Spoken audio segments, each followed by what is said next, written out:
Salut à tous, c'est Poésie en tout genre, et c'est l'heure maintenant de la deuxième vidéo. Si vous avez raté la première vidéo, je vous invite à la consulter, voilà, c'est poème numéro 1, Je t'aime, voilà.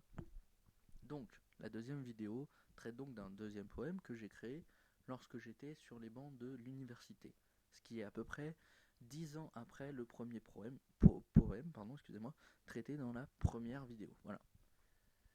Ce deuxième poème a une particularité, j'espère que vous allez la voir, enfin j'ai voulu lui donner une particularité, j'espère que vous la verrez, voilà. Ce deuxième poème est un sonnet, c'est un sonnet en alexandrin, voilà, mais je n'ai pas réussi à respecter les rimes tout le temps. À la fin du sonnet, il y a une rime qui n'est pas respectée, voilà. Sinon tout le reste du sonnet, vous verrez des rimes, voilà. Enfin bon, j'espère que vous n'allez pas me juger là-dessus, j'espère que vous allez juger le rythme que j'ai voulu donner au poème. Voilà. Donc, tout de suite, découvrons ensemble ce poème. Le laquais du laquais est un canard laqué. Dans un coin, un coït se faisait dans des coins. Le canard rencontra le connard dans un coin. Le laquais vit son laquais se faire laquer. Un baquet débarqua sur le quai du laquais.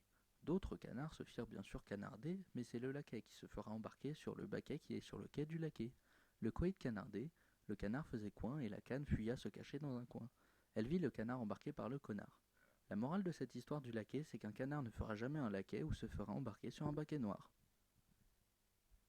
Voilà, donc c'est un poème un peu plus long que le premier, non pas au niveau de la forme, vu que c'est un sonnet, mais comme c'est des alexandrins, forcément, il y a plus de mots à dire.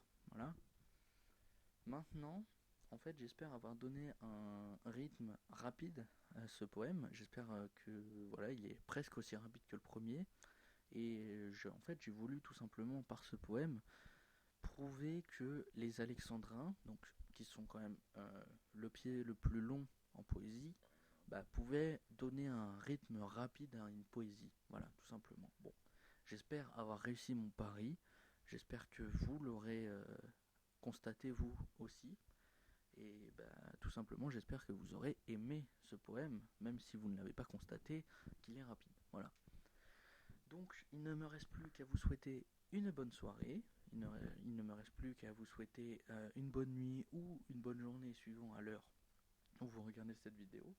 Et il ne me reste plus qu'à vous souhaiter aussi au prochain poème.